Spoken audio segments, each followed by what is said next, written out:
targeted. T stands for targeted help for improving remediation and academic nurturing. வந்துச்சா திறன்? THIRAN திறன். திறனா இப்போ யாருக்கு ஹெல்ப் பண்ண போறோம்? யாருக்கு ரெமிடியேஷன் வேணுமோ, யாருக்கு அகாடமிக் நர்ச்சரிங் வேணுமோ அவங்களுக்கு நாங்க ஹெல்ப் பண்ண போறோம். ஓகேவா? அதுதான் திறன். அகாடமிக்ங்கிறது என்னதுமா?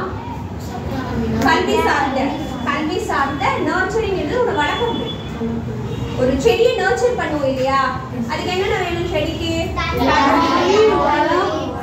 தண்ணி, மண்ணு, உரம், சல்லை இப்படி எல்லாமே கொடுத்தாதான் ஒரு செடி நர்ச்சர் ஆகும்.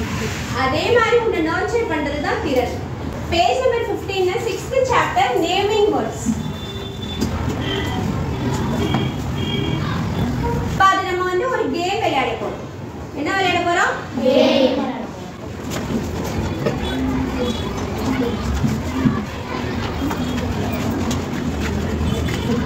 இந்த கேம் நீங்க விளையாடிருக்கீங்களா ஃப்ரீ பீரியட்ல?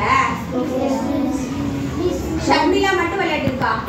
விளையாடிருக்கீங்க. Okay okay. வினித் விளையாடிருக்கா. Names, places, things, animals. இந்த கேம் தான் விளையாட போறோம். விளையாடலாமா? ஓகே. மூசா வாங்க.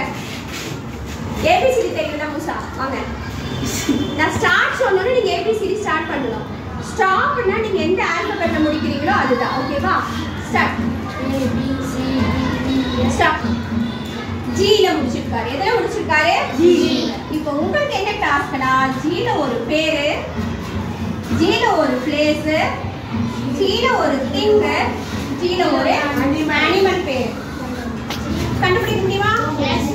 மூணாவது எழுதுங்க பார்க்கலாம். ஜீல நேம் யார் சொல்றா? யார் எப்படி வந்து எழுதணும்? தனுஷ் இல்லங்க.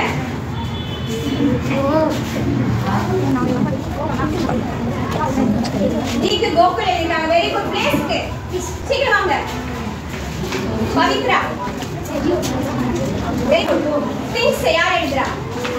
நிராசிஸ் தான் எழுதுறாங்க. Geetha. Very good. Animal Sharmila எழுத போறாங்க. Very good. என்ன எழுதிருக்காங்க அனிமல்ல? கோட். கோட் எழுதிருக்காங்க. இப்போ பாத்தீங்கன்னா இது எல்லாமே நேமிங் வேர்ட்ஸ் தான். இது எல்லாமே நேமிங் வேர்ட்ஸ் தான். இப்போ அந்த சாப்டர் 6ல பாத்தீங்கன்னா நமக்கு வந்து ஆல்பபெட் கொடுத்துட்டு 5 வேர்ட் எடுத்து சொல்லிருக்காங்க. வேர்ட் எடுத்து சொல்லிருக்காங்களா? இப்போ நம்மளால எழுத முடியுமா அது? அது வந்து